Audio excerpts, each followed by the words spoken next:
കണ്ണൂർ ഇരിട്ടി വാണിയപ്പാറ ഉണ്ണിമിശിഹ പള്ളി സെമിത്തേരിയിൽ പായൽ പൊതിയ മൃതദേഹം കണ്ടെത്തിയ സംഭവത്തിൽ ദുരൂഹതയില്ലെന്ന് പോലീസ്. സെമിത്തേരി നവീകരണത്തിന്റെ ഭാഗമായി കല്ലറയുടെ നമ്പറുകൾ മാറിയതാണ് ആശയക്കുഴപ്പമുണ്ടാക്കിയതെന്ന് പോലീസ് പറഞ്ഞു.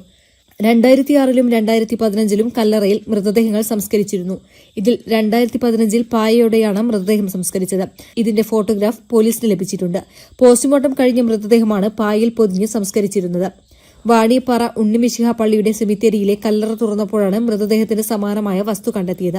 മൃതദേഹം സംസ്കരിക്കാനായി കല്ലറ തുറന്നപ്പോഴാണ് നേരത്തെ അടക്കിയ മൃതദേഹത്തിനൊപ്പം പായയിൽ പൊതിഞ്ഞ നിലയിൽ ദുരൂഹമായ വസ്തു കണ്ടെത്തിയത്. ഈ മാസം 13-ന് ഇടവകാംഗത്തിന്റെ സംസ്കാരത്തിനായി കല്ലറ തുറന്നപ്പോഴാണ് പായയിൽ പൊതിഞ്ഞ നിലയിൽ മൃതദേഹത്തിന് സമാനമായ വസ്തു കണ്ടെത്തിയിരുന്നത്. നേരത്തെ അടക്കിയ ഒരു മൃതദേഹാവശിഷ്ടത്തിനൊപ്പമായിരുന്നു മറ്റൊരു മൃതദേഹത്തിന് സമാനമായ വസ്തു കണ്ടെത്തിയിരുന്നത്. ഉടൻ തന്നെ പള്ളി ഭാരവാഹികൾ പോലീസിനെ വിവരം അറിയിച്ചു.